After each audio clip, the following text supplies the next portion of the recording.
पूरे देश में आज रात 12 बजे से संपूर्ण देश में संपूर्ण लॉकडाउन होने जा रहा है। तो सुना आपने प्रधानमंत्री नरेंद्र मोदी को, उन्होंने कहा है आज रात 12 बजे से पूरे देश में संपूर्ण लॉकडाउन। हालात ये हैं कि देश में कई जगह सड़कों पर बिहार के मजदूरों को भूखे प्यासे पैदल जाते हुए देखा जा सकता है।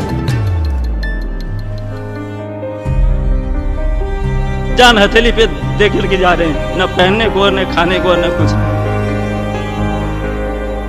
कैसे मर जाऊं, क्या रहूं, क्या खाऊं, कोई सुविधा नहीं तो क्या करूं। तो हम लोग नहीं जाएंगे तो यहाँ मर जाएंगे भूखा प्यासा।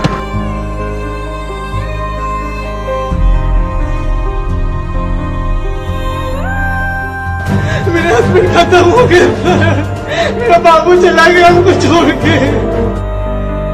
कोरोना से जंग में भी देखिए बिहार अस्पताल खुद बीमार है, अस्पतालों के हालात बता रहे हैं कि मरीज भर्ती हो जाएं तो वो भगवान भरोसे ही घर वापस हो पाएंगे। पटना के अस्पतालों में ऑक्सीजन की कमी है, अस्पतालों ने मरीजों को लेना बंद कर दिया है।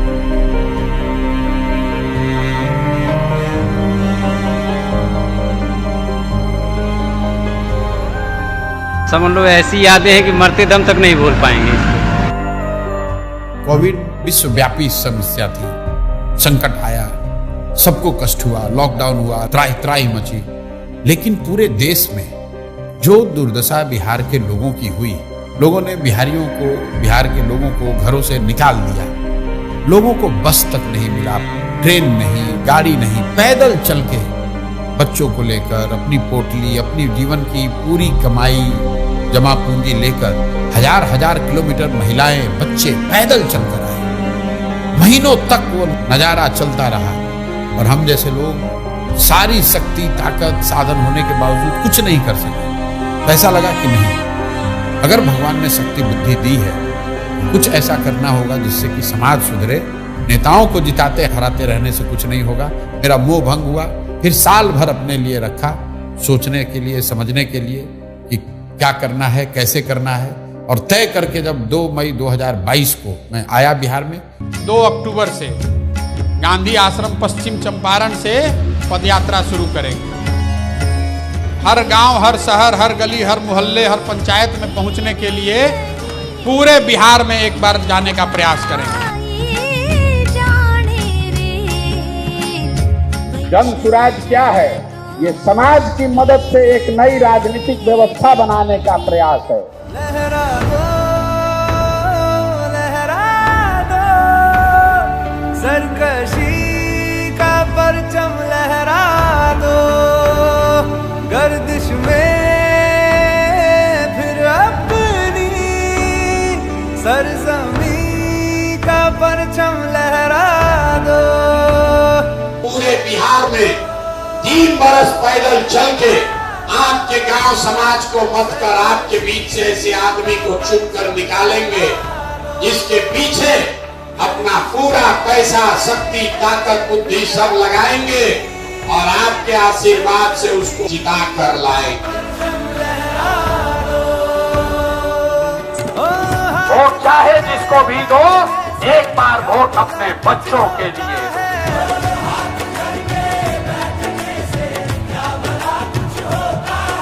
वोट देते समय स्वार्थी बनिए, अपना और अपने बच्चों का हित देखिए।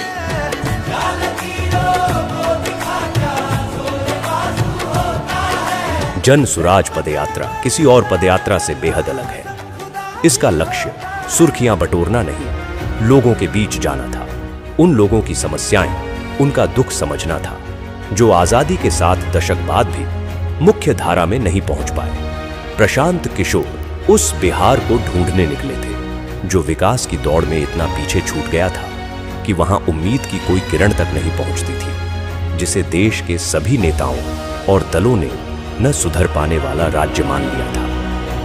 जन सुराज पदयात्रा का कोई समय निर्धारित नहीं है। जब तक एक पंचायत की सभी समस्याओं का पता न चले, अलग अलग समाज और वर्गों के लोगों की मुश्किलों का पता न चले, तब तक प्रशांत किशोर उसी पंचायत में रहते। बिहार में ये पहली बार हो रहा था कि कोई व्यक्ति पायदान में खड़े आखिरी शख्स तक पहुंच रहा था, उससे बात कर रहा था।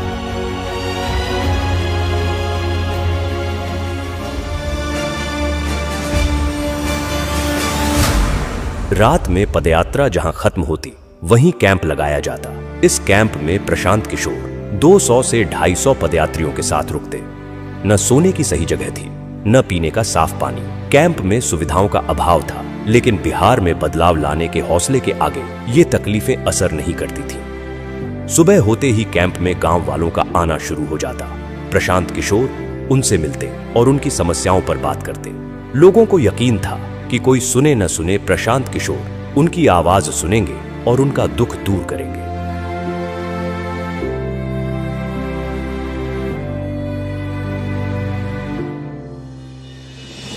पदयात्रा हर वक्त चुनौतियों से भरी हुई थी। हर पल एक इम्तिहान था।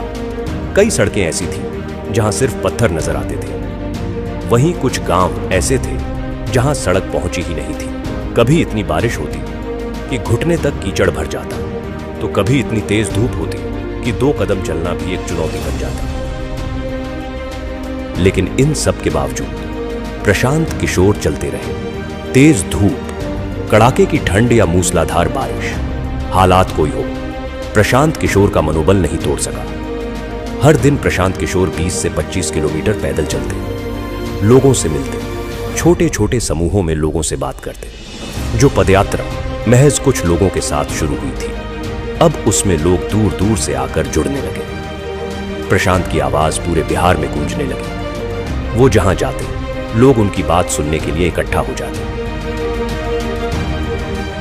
जिस मुखिया को, विधायक को जात और धर्म के नाम पर 500 रुपया और मुर्गा भात के लालच में आप वोट देते हैं, वही आदमी जब जीत कर आता है, आपके हलक में उंगली डाल के 5,000 10,000 रुपया निकालता है और आप बात बात चिल्लाते हैं कि भैया बड़ा भ्रष्टाचार।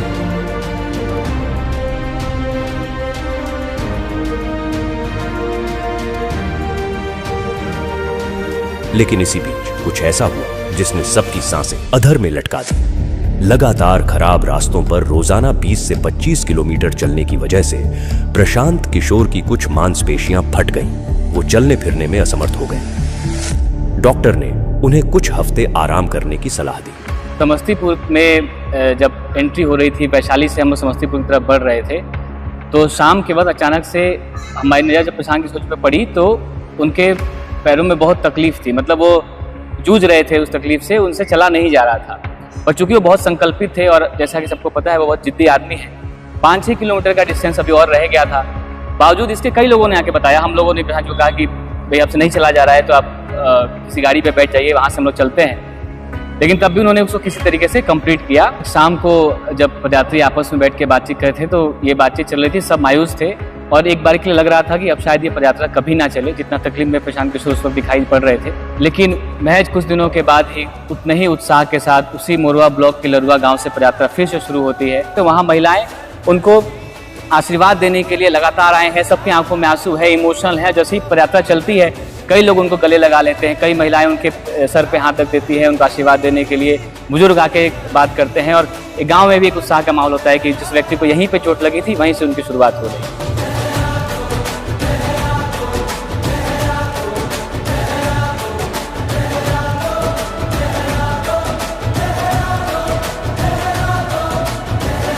कई लोग हमको कहते हैं भैया बड़ा कठिन काम ले लिए। मेरे घर वाले, मेरे दोस्त मित्र, जानने वाले, सहयोगी सब यही कहते हैं ये तो बहुत कठिन काम आपने ले लिया है। मैं कहता हूँ भाई कठिन है इसलिए मुझे करना है, कोई दूसरा नहीं हिम्मत करेगा इसलिए मुझे करना है।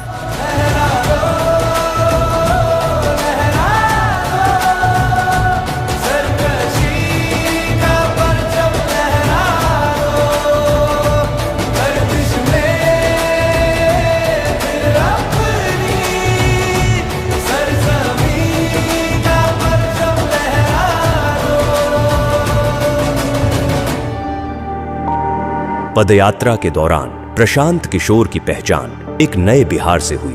वो बिहार जो आंकड़ों से कहीं ज्यादा गरीब है। बिहार जितना आंकड़ों में गरीब दिखता है और जब आप उसको इन पर्सन फील करते हो तो दोनों में जमीन आसमान का फर्क है। क्या वो इन पर्सन और भी ज्यादा बहुत भयानक दिखता है।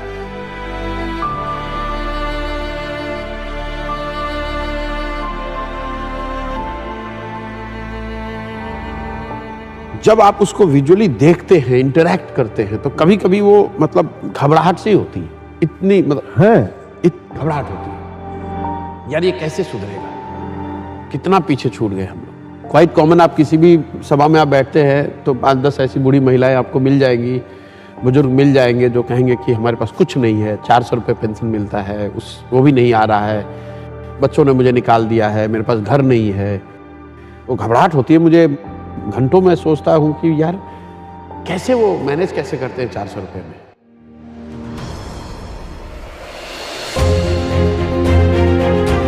दो सालों की पदयात्रा में प्रशांत किशोर ने लोगों को जागरूक किया, उन्हें अपने वोट की सही ताकत का एहसास करवाया, उन्हें बताया कि उनका और उनके बच्चों का जीवन बदलने का तरीका है सही मुद्दे पर वोट देना। लेकिन हर जगह लोग यही कहते कि उनके पास विकल्प नहीं है। इसके अभाव में हर बार उन्हें न चाहते हुए भी उन्हीं कुछ दलों को वोट देना पड़ता है।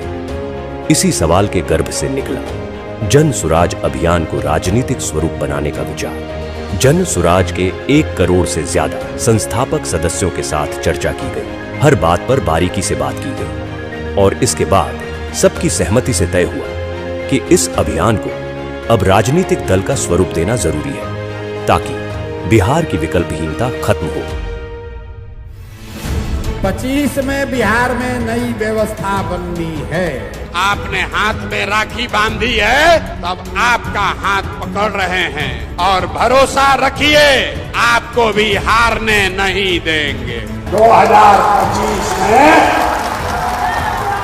जनता का राज बनाए।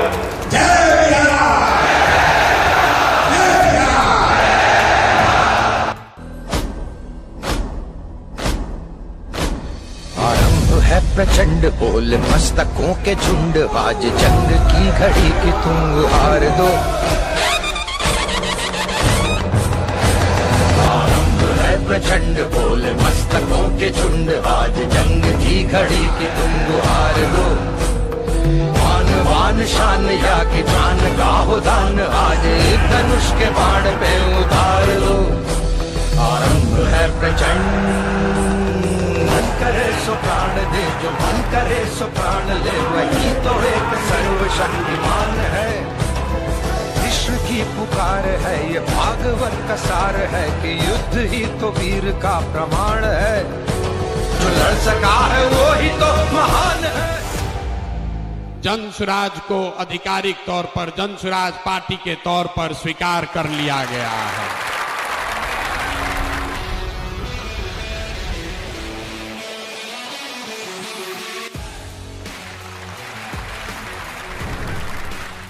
जन सुराज बिहार के युवाओं की जिद है कि जिस बिहार को इस देश के बड़े बड़े दल और नेताओं ने न सुधर पाने वाला राज्य, जातियों में बटा हुआ राज्य मानकर इसके हाल पर छोड़ दिया है, उसको सुधारने का जिम्मा यहाँ के युवाओं ने उठाया है। ये हमारी जिद है। जन सुराज बिहार के युवाओं का संकल्प है कि अगले 10 बरस में देश का सबसे गरीब और पिछड़ा राज्य बिहार, इसको देश के 10 सबसे अग्रणी राज्यों में शामिल कराकर ही दम लिया जाएगा। तो जन सुराज जिद है युवाओं का, जन सुराज हमारा संकल्प है, जन सुराज एक नई व्यवस्था है, लेकिन सबसे बढ़कर ये जन सुराज का सपना है।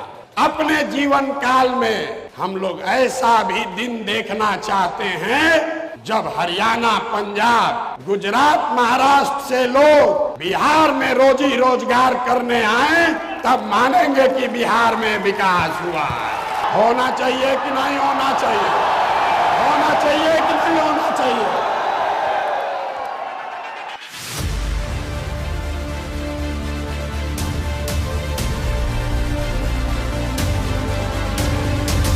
कार्यवाहक अध्यक्ष जिसको नियुक्त किया जा रहा है, जिनके नाम पर सबकी सहमति है। वो सज्जन यहाँ मधुबनी के हैं जिनका नाम है मनोज भारती। ये इसलिए नहीं है कि ये दलित समाज के हैं, ये काबिल हैं जो दलित समाज के भी हैं। ये पहला ऐसा दल होगा जहां पर उम्मीदवारों का चयन जनता के द्वारा किया जाएगा।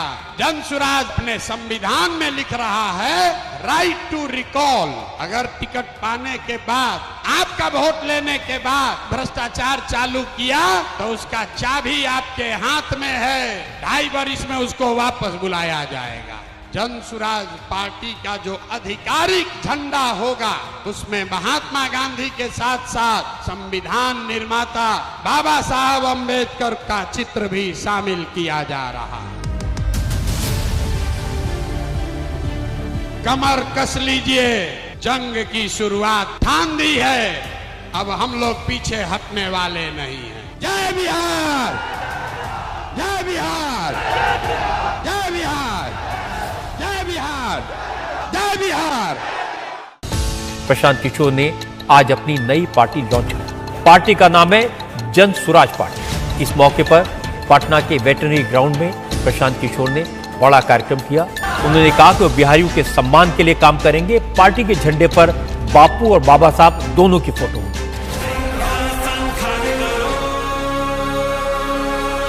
मैं यहाँ से यात्रा पर निकलूंगा और आपके घर, आपके गांव आऊंगा, ये हमको रोक नहीं सकते हैं।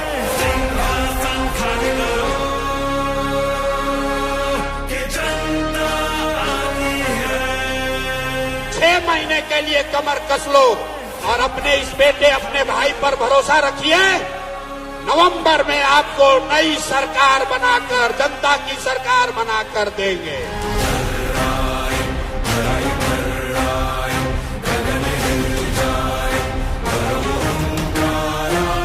आप हमारे साथ आइए, हमारे साथ आइए और पूरे देश के राजनीति का निडिल घुमाकर अगर बिहार के ओर न कर दिए तो आपका बेटा नहीं।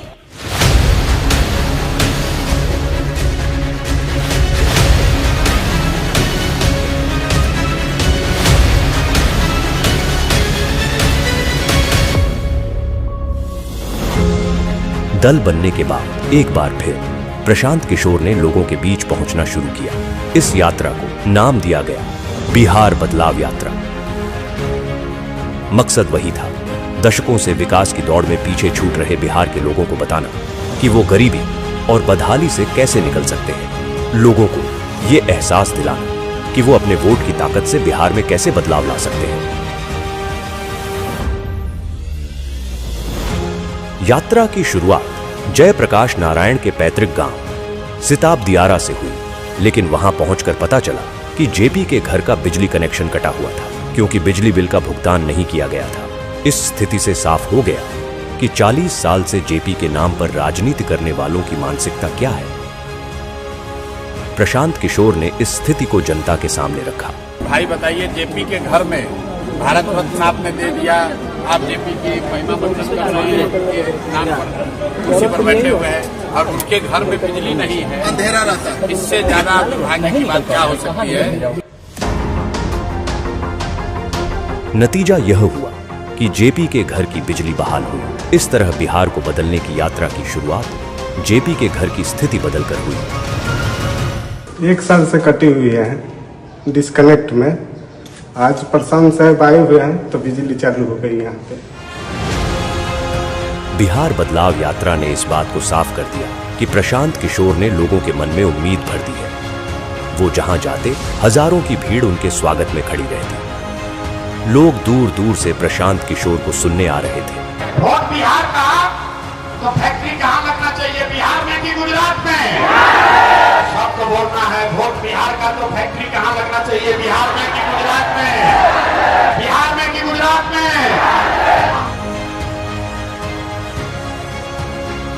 नीतीश कुमार को रखना है कि हटाना है? रखना है कि हटाना है? रखना है कि हटाना है? हाथ उठाकर बोलिए, रखना है कि हटाना है?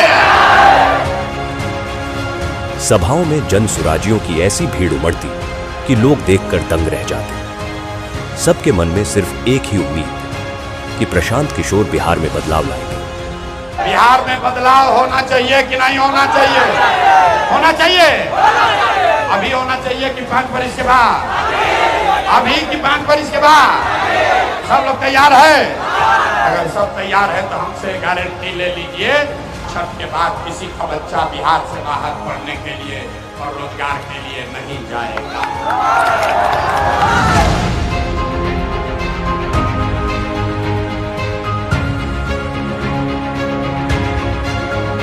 प्रशांत किशोर ने बिहार में इन 3 सालों में जो करके दिखाया है, उसने बिहार की राजनीति की दशा और दिशा दोनों बदल दी है।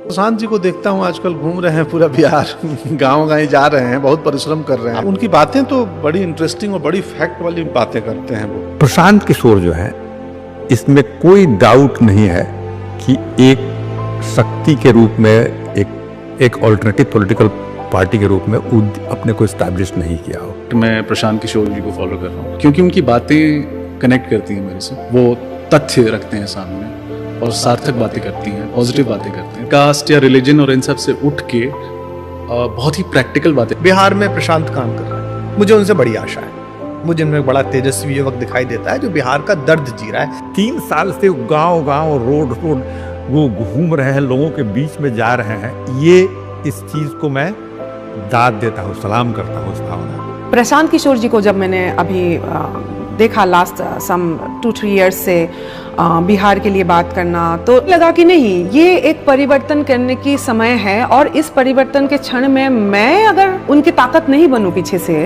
तो फिर मैंने क्या किया? फिर मैं समझती हूँ कि ये भी एक मोमेंट है कि बिहार की जो परिवर्तन की बात है, सपोर्ट करने की जरूरत है उनको। भारत की जो राजनीति उसमें प्रशांत किशोर जैसे लोगों का बोलबाला होना ही चाहिए। प्रशांत किशोर तो बहुत बढ़िया आदमी, राजनीतिक सूझबूझ तो उनके अंदर सबकी है। अब तो हवाएं ही करेंगी रोशनी का फैसला, जिस दिए में जान होगी वो दिया रह जाएगा। वो आदमी गांव-गांव में जाकर के अब ऐसी स्थिति वो क्रिएट कर दिया है कि चर्चा हो रहा है उसका। कांधों लगा रहना और जाना, हर लोगों के गांव में बिना सिक्योरिटी के चलना, उतना हिम्मत के साथ चलना, मैं देख रहा हूँ एज ए जर्नलिस्ट। तो उस आदमी को सैल्यूट के सिवा हम कुछ नहीं कर सकते।